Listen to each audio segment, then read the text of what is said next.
अस्सलाम वालेकुम दोस्तों, मैं डॉक्टर कामरान आफ्ताब अहमद अपने नए वीलॉग के साथ आपकी खिदमत में हाजिर हूँ। दोस्तों, वीलॉग का आगाज़ करने से पहले आपसे गुजारिश है कि अगर आपको मेरा वीलॉग पसंद है तो इसे लाइक करें, इसे शेयर करें, मेरे यूट्यूब चैनल को सब्सक्राइब करें और कमेंट सेक्शन में हमें अपनी आरा से आगाह करें। अगर आप ये वीडियो यूट्यूब के अलावा किसी और सोशल मीडिया प्लेटफॉर्म से देख रहे हैं तो मेरे यूट्यूब चैनल का लिंक नीचे कमेंट सेक्शन में दे दिया गया है। जी दोस्तों, आज से मैं एक नए सिलसिले का आगाज़ कर रहा हूँ।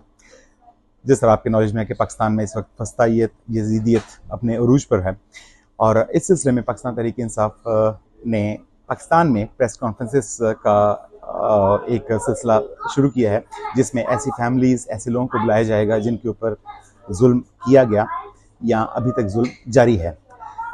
यहाँ पर यूनाइटेड किंगडम में भी ऐसे बहुत सारे लोग मौजूद हैं जो पाकिस्तान सिर्फ इस वजह से छोड़ कर आए कि उन्होंने इस अपने हक़ के लिए वहाँ पर आवाज़ उठाई और उनकी आवाज़ को दबाने की कोशिश की गई।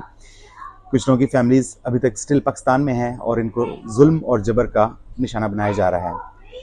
इस सिलसिले में मैं यूके में मुकीम कुछ पाकिस्तानी भाई बहन बुज़ुर्ग और बच्चों का एक इंटरव्यू इंशाल्लाह एक सिलसिला शुरू कर रहा हूँ, जिसमें उन लोगों से इंटरव्यू किया जाएगा और उनकी आप बीती, उनकी ज़ुबानी हम सुनेंगे। आज मेरे साथ इस इंटरव्यू के लिए मौजूद हैं पाकिस्तान से जनाब शहजाद कुरैशी साहब। शहजाद कुरैशी साहब का थोड़ा सा तारुफ मैं करवा दूं कि पाकिस्तान तहरीक इंसाफ ने 2018 में जो इलेक्शंस जीते थे तो ये मेंबर सूबाई असम्बली थे, सिंध असम्बली में। उसके अलावा इनका बहुत लंबा चौड़ा एक पोर्टफोलियो है जो कि हम इन्हीं की ज़ुबानी अब थोड़ी देर में सुनेंगे और फिर इनसे इनकी कहानी जानने की कोशिश करेंगे। जी अस्सलाम वालेकुम जी। जी कुरैशी भाई, कैसी तबीयत है आपकी? अल्लाह का शुक्र। जी कुरैशी भाई, मैंने जिस तरह आपका तारुफ करवाया कि आप member parliament, member of provisional assembly थे सिंध असेंबली में 2018 से 2023 तक, और 2024 में भी आपने इलेक्शन लड़ने की कोशिश की, लेकिन आपका पासपोर्ट ही जब्त कर लिया गया। इसकी वजह से आप पाकिस्तान वापस ही नहीं जा सके इन इलेक्शंस में हिस्सा लेने के लिए। बाकी भी आपका माशाल्लाह बड़ा लंबा चौड़ा पोर्टफोलियो है, उसके बारे में सबसे पहले तो हमें बताइए। देखें, मैं 2011 से पीटीआई में हूँ और मुख्तलिफ़ ओहदों पे काम कर चुका हूँ। पहले कराची की तंजीम में जनरल सेक्रेटरी भी रहा हूँ साउथ का। उसके बाद फिर मैं इंफॉर्मेशन सेक्रेटरी कराची रहा हूँ, फिर मैं इंफॉर्मेशन सेक्रेटरी सिंध रहा हूँ पीटीआई। और 2018 में पार्टी ने, इमरान खान साहब ने हमें टिकट दिया था और मैंने एमपीए का इलेक्शन लड़ा था। अल्हम्दुलिल्लाह मैं अल्लाह के बाद इमरान खान साहब का शुक्रिया अदा करता हूँ, पार्टी का, कि उन्होंने मुझ पर एतमाद किया, ट्रस्ट किया और फिर मैं एमपीए बना। उसके बाद आपको पता है फिर ये तो सॉरी माजरत, मैं आपकी बात काट रहा हूँ। कौन सा हल्का कौन सा था आपका कराची में? मेरा हल्का था जो सबसे जो कहना चाहिए डीएचए क्लिफ्टन, पूरा सीबीसी यानी कैंटोनमेंट बोर्ड क्लिफ्टन का एरिया था। और वो जो एरिया है वो बड़ा ही, वो कहना चाहिए 2013 में भी उस हल्के ने बड़ा अहम किरदार अदा किया था। डॉक्टर आरिफ अलवी साहब वहाँ से एमएनए बने थे। अच्छा। और ये वो हल्का है कि पहली दफ़ा 2013 में जब इन्होंने धांधली की थी तो यही हल्का था कराची में, वाहिद हल्का था जिसने अपना हक छीन के लिया था। ये 2013 में भी सीट छीन ली गई थी और यहाँ पर जिस तरीके से धांधली की गई थी तो मुझे आज भी याद है और पूरा कराची इसको जानता है कि 3 तलवार पे बहुत बड़ा धरना हुआ था, वहीं से धरनों का आगाज़ हुआ था और फिर सीट पे री इलेक्शन हुआ था उस वक्त और फिर डॉक्टर आरिफ अलवी ने वो सीट भारी अक्सरियत से वापस जीती थी। लेकिन वो एमएनए की सीट थी? एमएनए की थी और नीचे 2 एमपीएस थे। अच्छा, तो एमपीएस की सीट्स पे भी इन्होंने खुर्रम जमान और समान अली खान जीते थे और इन्होंने अच्छा। पूरी सीटें छीन ली थी। लेकिन अल्हम्दुलिल्लाह वो कहना चाहिए ना, अवाम वहाँ पर जागी थी और वहाँ री इलेक्शन हुआ था। 2018 की बात नहीं कर रहा, 2013 की बात कर रहा हूँ। और फिर भारी अक्सरियत से वहाँ के हल्के की आवाम ने उनको जिताया। फिर इसी तरह 2018 में इलेक्शन हुआ, उसमें भी इस हल्के ने जिताया और अब 2024 में इन्होंने, आपको पता है यहाँ भी जीता हुआ था ये हल्का भी, लेकिन एमएनए की सीट जितनी भी कराची की थी वो एमक्यूएम को तोहफे में दे दी गई। आपको पता है क्यों तोहफे में दी गई? क्योंकि हुकूमत बन नहीं रही थी शहबाज शरीफ की। तो जहाँ वहाँ पंजाब में धांधली हुई, केपीके में धांधली हुई, तो कराची की, आप हैरान हो, कराची शहर जिसपे एक लसानियत का ठप्पा था, कराची शहर ने पीटीआई को तीसरी दफ़ा जिताया। 2013 में भी भारी अक्सरियत से जीते थे, इन्होंने धांधली करके सीटें छीनी थी। 2018 में क्लीन स्वीप किया था और 2024 में तो हैरान कुन तौर पे एक सीट भी पीपल्स पार्टी वहां से नहीं जीत रही थी, एक सीट भी एमक्यूएम नहीं जीत रही थी, और इन्होंने सारी पीटीआई की सीट छीन के 2-3 दे दी पीपल्स पार्टी को और बाकी सारी एमक्यूएम को दे दी, क्योंकि एमक्यूएम के पास तो कोई सीट ही नहीं बची थी। जी कुरैशी भाई, आपने जिस तरह फरमाया कि धांधली हुई, होती रही और शायद आंदा आंदा भी होती रहे, आम लोगों को जरा समझाने के लिए कि ये धांधली किस तरह की जाती है या किस तरह होती है। देखिए, सबसे पहले तो मैं आपको बताऊं, जो 2013 की धांधली हुई थी वो बड़ी अजीब व गरीब धांधली हुई थी। उसमें इन्होंने वोटिंग ही स्टार्ट नहीं की, लोग लंबी लंबी लाइनें लगाकर खड़े हुए थे और भारी अक्सरियत में लोग अपने घरों से निकले थे, और सुबह 4 बजे 5 बजे के लोग निकले हुए थे, और 4-5 बजे से लोग लाइनों में लगे हुए थे कि सुबह 8 बजे या 8:30 बजे जाके वोट देंगे, और इन्होंने जो बैलेट बॉक्सेस थे उसको डिले करके दोपहर 12 बजे तक नहीं दिया।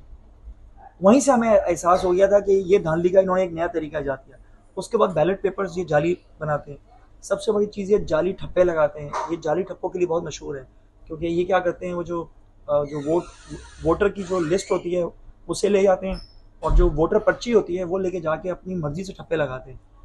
2018 में जो इन्होंने धांधली में इसलिए ज़्यादातर कामयाब नहीं हो सके कि उस वक्त हाल ये था कि पूरे 2018 में, जो मैं अपने कराची की बात करता हूँ, कराची के अंदर तमाम जगहों पे पोलिंग एजेंट्स थे और बहुत अच्छी तरह इस चीज़ को मॉनिटर किया जा रहा था कि किस तरीके से एमक्यूएम या दूसरी जमातें धांधली करेंगी, और एमक्यूएम पे थोड़ा सा वो कहना चाहिए, उनकी उस तरह से बदमाशी भी ख़त्म हो चुकी थी। जो उनका तरीक़ाकार है कि लोगों को डराते थे असले के ज़ोर पे, लड़ाई झगड़े के ज़ोर पे, धमकियों के ज़ोर पे, तो वो बुरी तरह नाकाम हो गए थे। फिर 2024 में जो इन्होंने धांधली की वो तो बहुत डिफरेंट धांधली की।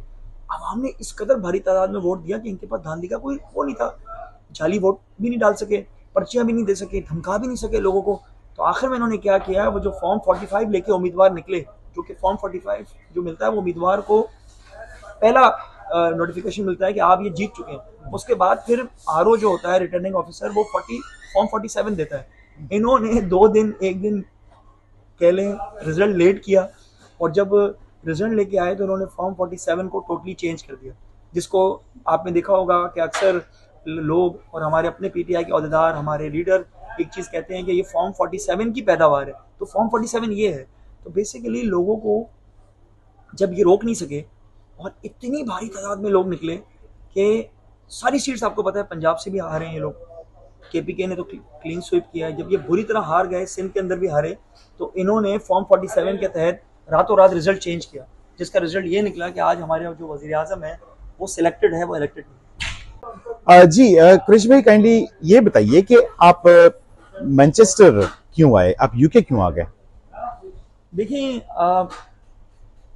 9 मई के जो प्रोटेस्ट था, उस प्रोटेस्ट में हमने प्रोटेस्ट किया था, और प्रोटेस्ट का हमारा मकसद ये था। कहाँ पे? कराची में? कराची में जी। शारा फैसल पे हमारा इंसाफ हाउस है, हमने वहाँ से प्रोटेस्ट स्टार्ट किया था, और हमारी कोशिश यही थी कि हम एक पुरअमन प्रोटेस्ट करें और अपना एक जो कहना चाहिए पुरअमन एहतजाज रिकॉर्ड कराएं।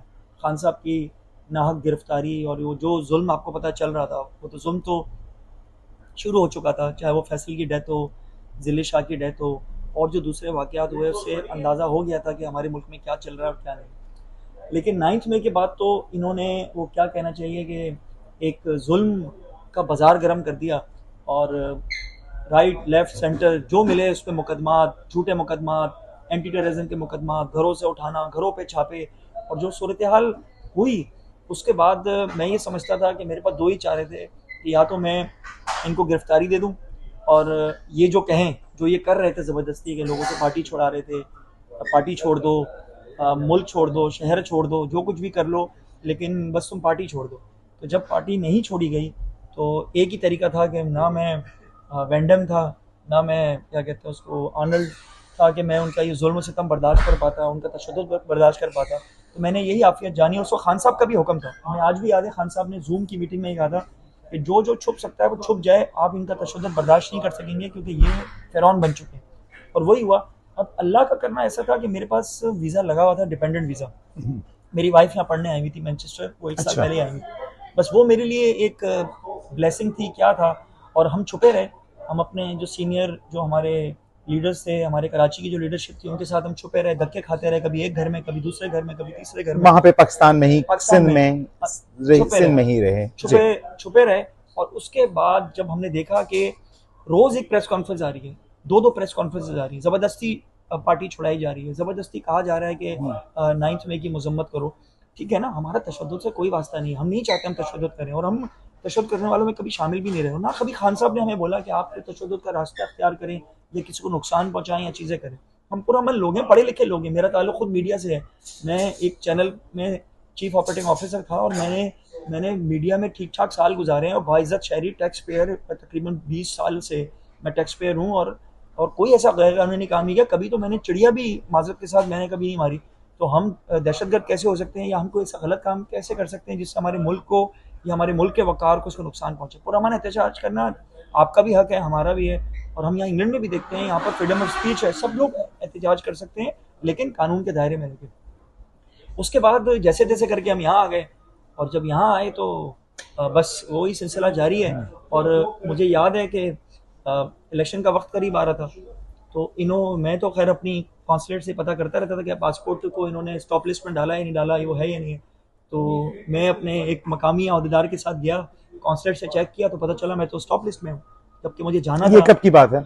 ये बात है दिसंबर की, दिसंबर 2023 की क्योंकि मुझे इलेक्शन लड़ना था फेब में जी। क्योंकि इलेक्शन हर दफा लेट हो जाते थे। हमारी प्लानिंग यही थी कि हम इलेक्शन से 2 महीने पहले जाएंगे या 3 महीने पहले, क्योंकि खान साहब ने हर उस आदमी को टिकट इशू किया हुआ था जो खान साहब के साथ खड़ा रहा है, जो टिकट होल्डर नहीं, जो चाहे जीता या नहीं जीता था, वो अगर उस हल्के में उसने अप्लाई किया हुआ है, स्पेशली वो लोग जो 2018 का इलेक्शन जीते थे, सबको टिकट इशू होंगे। तो 2018 के इलेक्शन के अंदर फिर जो हम जीते थे, तो फिर हमने कहा 2024 का भी खान साहब ने कहा उन सबको टिकट मिलेगा जो मेरे साथ खड़े रहे। सॉरी, मैं आपको काट रहा हूँ आपकी बात को। आप यहाँ पे आए कब थे यूके? मैं यहाँ पर जो यूके आया हूँ, मैं 9 मई के बाद आया हूँ जी। नहीं, मतलब किस माह में? अगस्त में आए, सितंबर में आए, या जून? अच्छा, जून में आप यहाँ पे आ गए थे। आपके बच्चे भी हैं माशाल्लाह, तो बच्चे आपके साथ ही यहाँ पे यूके आए थे, या वो पहले आपकी वाइफ के साथ ही ये पहले आए हुए थे? यहाँ पे ऑलरेडी वो थे? उनका 1 साल का कोर्स था मेट्रोपॉलिटन मैनचेस्टर मेट्रोपॉलिटन यूनिवर्सिटी में, और वहाँ वो जॉब कर रही थी। उनकी बहुत अच्छी जॉब थी, वो एक कंपनी में बहुत ही, मैं कंपनीज के नाम यहाँ इसलिए मेंशन नहीं करूंगा कि बाद में फिर हमें प्रॉब्लम होगी। मैंने अपने भी चैनल का नाम नहीं बताया, लेकिन लोगों को पता है, जो मुझे जानते हैं उनको पता है मैं किस चैनल के लिए काम करता था। तो वो यहाँ से उनको वापस जाना था, उनका सब कुछ वहाँ पर था, मेरा भी सब कुछ वहाँ पर था, मेरा घर, मेरी फैमिली, मेरा बिजनेस, मेरा सब कुछ वहाँ पर था, और मुझे आना नहीं था, मुझे पाकिस्तान में रहना था, इसलिए मैं पाकिस्तान में ही था। वो यहाँ पढ़ने के लिए आई थी, और उनका जो कोर्स था वो 2023 दिसंबर में खत्म हो जाना था, और उनको वापस जाना था। तो ये 9 मई का वाकया हो गया, और जब 9 मई का वाकया हुआ तो अनफॉर्चुनेटली फॉर्चुनेटली किसी न किसी तरह मैं मैनचेस्टर आ गया। उसके बाद इन्होंने 8 अगस्त को पासपोर्ट ब्लॉक किए सबके। अच्छा। अक्रॉस द बोर्ड इन्होंने जितने भी एमपी एमएनएस थे, पहले इन्होंने एमएनएस का किया, उसके बाद इन्होंने एमपीएस के पासपोर्ट ब्लॉक किए। और उसका स्टेटस जो पाकिस्तानी कॉन्सुलेट है यहाँ पे, वो आपको क्या बताता है कि क्या वो अगले नोटिस तक वो ब्लॉक ही रहेंगे, उस पर आप ट्रेवल नहीं कर सकते? देखिए, आप, जब मैं गया वहाँ पर कॉन्सुलेट, और मैंने उनसे कहा कि भाई आप मुझे पासपोर्ट बनाना है, क्योंकि मेरा पासपोर्ट मार्च में एक्सपायर भी हो रहा था। मैं दिसंबर में इसलिए इनके पास गया, मुझे तो नहीं पता था मेरा स्टॉप लिस्ट में नाम है। मैंने कहा जल्दी से 1 हफ्ते में पासपोर्ट आ जाएगा और मैं पाकिस्तान वापस चला जाऊँगा, क्योंकि मुझे पासपोर्ट मिल जाए और मैं पाकिस्तान वापस चला जाऊँ जैसे इलेक्शन अनाउंस होंगे। इन्होंने कहा कि आप तो ट्रैवल ही नहीं कर सकते। जब मैंने पासपोर्ट वहाँ पर अपना दिया तो उन्होंने कहा आपका तो पासपोर्ट बन ही नहीं सकता, आप तो ट्रैवल ही नहीं कर सकते। मैंने कहा ये कैसे हो सकता है, मेरा मुल्क है, मुझे ट्रैवल तो करने दो। ये तो मैंने सुना है कि आप अपने मुल्क से बाहर ट्रैवल नहीं कर सकते, ये कैसे हो सकता है कि आप दूसरे मुल्क में बैठे हो ट्रैवल नहीं कर सकते। तो उन्होंने कहा आपका पासपोर्ट में भी 2 महीने बाकी हैं, आपको यहाँ यूरोप वगैरह ट्रैवल करना है तो कर लें, कहीं जाना है। मैंने कहा तो मतलब प्रैक्टिकली इस वक्त आप एक स्टेटलेस पर्सन है। एक चीज़ बड़ी इंपॉर्टेंट है, मैं दुनिया में, आपको पता है, मैं ट्रैवल नहीं कर सकता अगर मेरा पासपोर्ट 2 महीने भी हो, क्योंकि 6 महीने तक जब तक वैलिडिटी नहीं होती ट्रैवल, टेक्निकल इशू है, तो टेक्निकल इशू भी है जी। तो जब इतना जुल्म देखा और जिस तरह जुल्म बढ़ता जा रहा था, उसके बाद फिर हमने यहीं से अपनी, देखिए यहाँ आने के बाद भी हमने अपनी पुरअमन इखलाक के दायरे में रह के, मुल्क के कानून के दायरे में रह के, हमने हर तरह का यहाँ एहतजाज किया।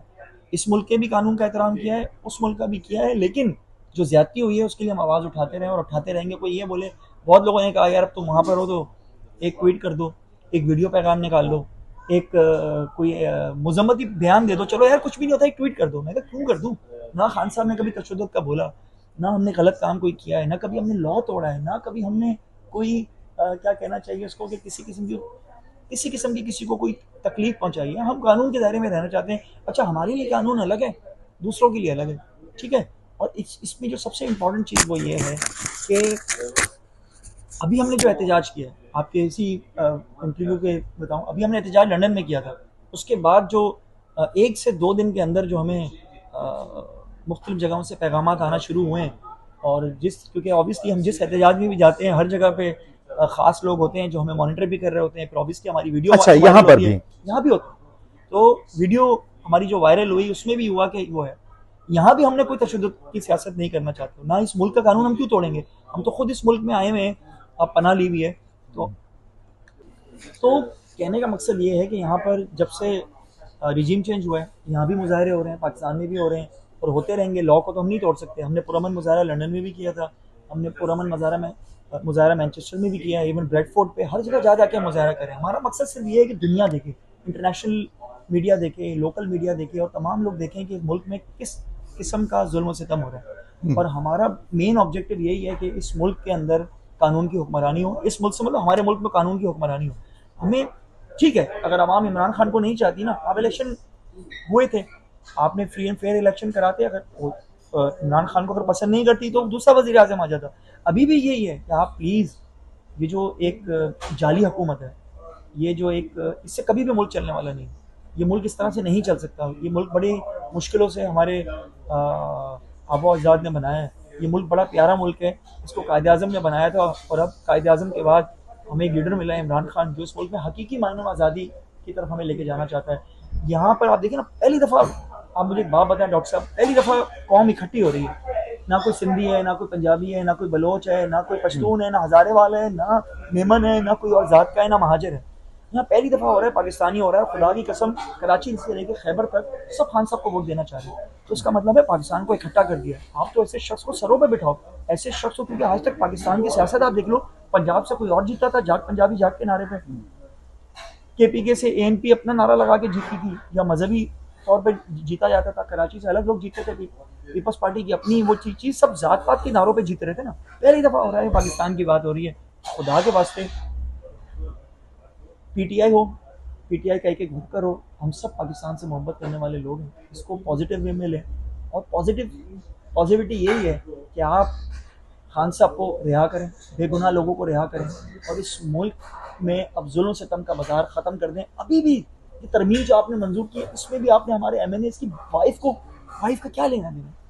बेटियों को, बहनों को घरों से आप अगवा करके लेके जा रहे हैं कि वो अपना वोट चेंज कर लें। देखें, मुझे अपनी इज्जत प्यारी है, मुझे अपनी बहन भाइयों की इज्जत प्यारी है, मुझे अपनी फैमिली की इज्जत प्यारी है, मुझे अपनी वाइफ की, अपने बच्चों की इज्जत प्यारी है। मैं नहीं बर्दाश्त कर सकता। तो लोग मुझसे कभी सवाल पूछते हैं, मेरे अपने वर्कर पूछते हैं, शराब भाई आपको जाना नहीं चाहिए। मैं कहता हूँ कि आपको अच्छा लगता है मैं वीडियो पैगाम में निकाल के इमरान खान को बुरा वाला बोलता, झूठे इल्ज़ाम लगाता, या इमरान खान पे गलत इल्ज़ाम लगा के झूठ बोलता और अपने आप को पारसा साबित करने की कोशिश करता? ऐसा नहीं हो सकता ना। हमारी ये तहरीक जो है ना, ये पुरअमन तहरीक है, और ये बहुत लॉन्ग टर्म तहरीक है, और इस तहरीक को आप ये समझिए बहुत आगे तक जाएगी। और इसका तरीक़ाकार यही है कि आप दुनिया के जिस कोने में भी हों, जिस शहर में भी हों, पुरअमन एहतजाज करें। मैं तो लोगों को कहता हूँ, आपकी एक ट्वीट से भी फ़र्क पड़ता है। एक ट्वीट होती है ना, ये जो आप या सोशल मीडिया पे एक पोस्ट लगाते हैं, फेसबुक पे, इंस्टा पे, खुदा की कसम इससे भी फ़र्क पड़ता है। इससे भी ज़ाहिर होता है कि आप ईमान की आखिरी निशानी पे तो है ना, आपका ईमान तो कम से कम जाग रहे ना। बस मैं ये कहना चाहता हूँ।